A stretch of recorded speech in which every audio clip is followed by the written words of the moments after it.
Ketua Lembaga Perlindungan Saksi dan Korban atau LPSK Hasto Atmojo Suroyo mengungkapkan panitia penyelenggara pertandingan Arema FC versus Persebaya pada 1 Oktober tidak melakukan simulasi pengamanan pertandingan.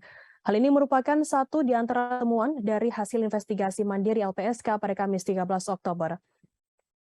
Hasto menduga panitia penyelenggara tidak siap dengan kondisi seusai peluit panjang tanda pertandingan selesai. Selain itu, LPSK menemukan temuan lain seusai berdialog dengan beberapa pihak termasuk aparat kepolisian. Dalam dialog tersebut memang diakui panitia penyelenggara maupun aparat kepolisian tidak melakukan simulasi terlebih dahulu.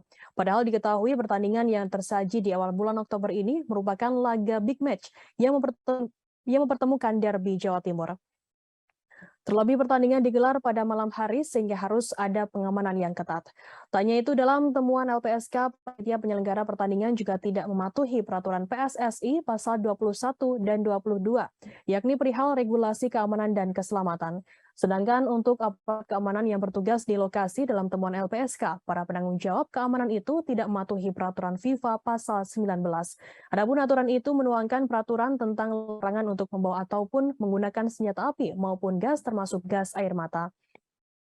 Dari pihak Polres Malang hanya melakukan briefing kepada jajarannya terkait larangan penggunaan senjata tajam dan kekerasan dalam pengamanan tersebut. Tentang prakondisi ya. Yang pertama, penyelenggara tidak melaksanakan simulasi pengamanan pertandingan sehingga patut diduga penyelenggara tidak siap menghadapi situasi yang terjadi pada 1 Oktober 2020 tersebut. Hal ini dapat kami temukan bahwa dari dialog dengan para aparat penegak hukum baik Polres maupun juga panitia bahwa memang tidak ada simulasi lebih dulu. Yang kedua, penyelenggara pertandingan tidak mematuhi peraturan PSSI pasal 21 dan pasal 22.